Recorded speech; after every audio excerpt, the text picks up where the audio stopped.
Dans cette vidéo, on va s'intéresser aux relations. Donc, dans un premier temps, on va revenir sur la définition d'une relation. On va voir un exemple de relation pour bien comprendre ce que ça implique.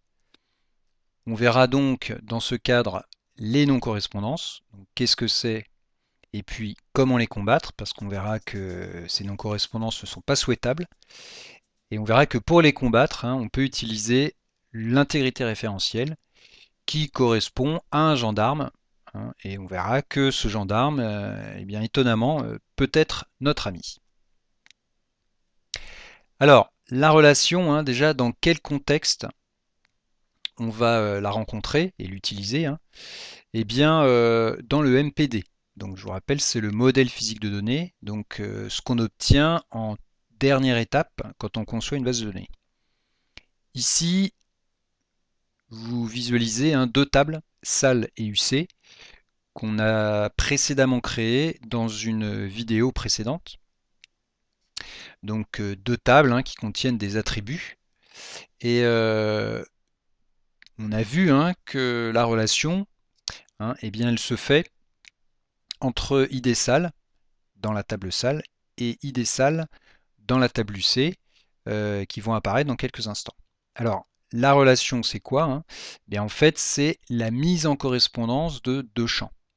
C'est-à-dire que les valeurs que je vais saisir dans un champ vont être en rapport avec les valeurs saisies dans l'autre champ. Alors, prenons un exemple. L'exemple, tout va bien.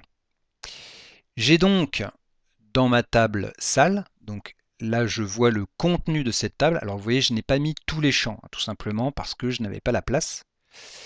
Et donc j'ai mis deux champs en évidence, id sal et étage. Donc dans cette table sal, on a trois salles. La salle 1, la salle 2, la salle 3, qui sont donc au rez-de-chaussée et au premier étage. Et puis à droite, vous avez la table UC. Donc encore une fois, je n'ai pas placé tous les champs pour des raisons de place. Et donc dans cette table UC, on a 4 UC. Donc que j'ai numéroté de manière arbitraire, 1001, 1002, 1003, 1004. On aurait pu les appeler ABCD ou Toto Titi Tata. Peu importe. Alors, il y en a deux qui sont de marque Asus, un de marque Dell, un de marque Lenovo. Et puis, dans le ID sal de cette table UC, j'ai indiqué que les deux premiers UC sont dans la salle 1 et les deux derniers dans la salle 2. Alors, c'est bien évidemment ce champ ID sal qui fait partie, qui existe à la fois dans la table sal et dans la table UC, qui est en relation. Ces deux champs qui sont en relation, pardon. Et qu'est-ce qu'on peut dire? Eh bien là, je peux constater que j'ai deux unités centrales dans la salle 1 et j'en ai deux dans la salle 2. Voilà. Alors je peux aussi constater autre chose. Je peux aussi constater qu'il n'y a pas d'UC dans la salle 3. Bon, ce n'est pas un problème, peut-être que par la suite, on va en ajouter. Bien. Alors maintenant, voyons l'exemple. Y aurait-il pas un problème? Alors, j'ai toujours les mêmes salles. Comme vous le constatez, j'ai les salles 1, 2, 3. Par contre, dans la table UC, vous remarquerez que j'ai ajouté une nouvelle UC. L'UC numéro 1005, qui est de marque Lenovo également, comme l'UC précédente, dans la salle 5. Alors, est-ce qu'il n'y aurait pas un problème par hasard? Alors, voilà, on va le montrer le problème. Oui, effectivement, il y a un problème. Parce que, d'accord, j'ai toujours les deux mêmes UC dans la salle 1, les deux mêmes autres UC dans la salle 2. Par contre, je suis en train de dire que l'UC 1005 est dans la salle 5, mais cette salle 5 n'existe pas. Donc là, il y a un problème. Alors, effectivement, vous le verrez dans n'importe quel système de gestion de base de données, mais notamment dans Access, vous verrez que effectivement, quand on a deux tables et qu'elles ne sont pas reliées avec plus de précaution que ça, eh bien on peut saisir ce genre d'absurdité, du moins d'incohérence. Alors, ici, hein, on a donc ce qu'on appelle une non-correspondance.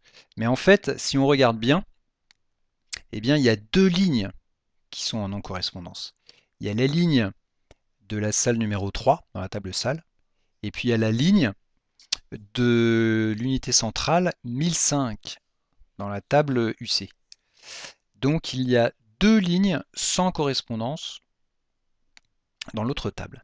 Alors, la ligne qui se situe dans la table salle, hein, la salle numéro 3, qu'elle ne soit associée à aucune UC, c'est pas un problème. Hein, on peut très bien avoir une salle vide, ça ne pose pas de problème. Par contre, hein, l'incohérence, bah, c'est du côté de la table UC. Hein, et donc c'est cette non-correspondance-là qui pose problème. Alors, comment on va faire pour combattre cette incohérence? Eh bien, on va utiliser l'intégrité référentielle.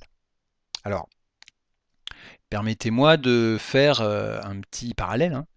Donc, on peut comparer la relation entre salle et UC à une relation entre des mamans et des enfants. Parce qu'en effet, une salle peut être en relation avec 0 à plusieurs UC. D'accord? Une salle peut contenir 0 UC, on l'a vu, ça c'est pas un problème, ou plusieurs. Par contre, une UC, elle sera en relation avec une et une seule salle.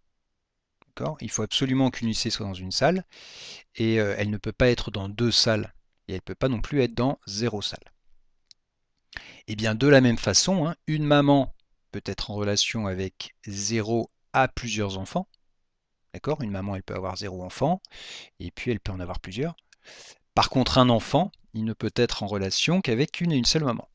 Hein, il a une et une seule maman.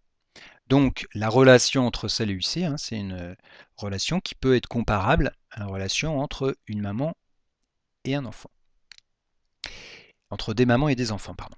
Et donc, un enfant sans maman, qu'est-ce que c'est? Ben, c'est un orphelin. Donc, une UC dans une salle inexistante, hein, on peut dire que c'est eh bien, une ligne orpheline.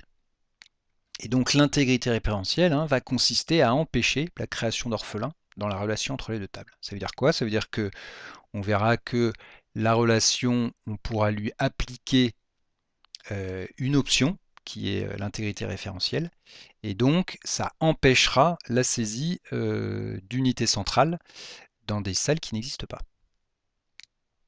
Donc appliquer l'intégrité référentielle, hein, c'est une sécurité qui va nous permettre, hein, de nous assurer qu'il sera impossible de créer une UC avec une valeur dans l'idée salles ici, n'existant pas dans la table salle. Là. Voilà, donc ici, hein, vous voyez, je ne pourrais pas saisir cette ligne. Alors, on verra, hein, dans Access notamment, mais c'est le cas aussi dans d'autres SGBDR qui supportent l'intégrité référentielle, que du coup, quand on tentera de valider la saisie de cette ligne, eh bien, on aura un message qui nous indiquera que la validation de la saisie est impossible. Et donc, on sera invité soit à annuler la saisie, soit alors à ajuster la saisie, c'est-à-dire ici, à placer plutôt un numéro de salle existant. Voilà, c'est terminé pour cette vidéo. J'espère que ça vous a apporté un petit éclairage sur ce que c'est qu'une relation et ce que c'est que l'intégrité référentielle. À la prochaine.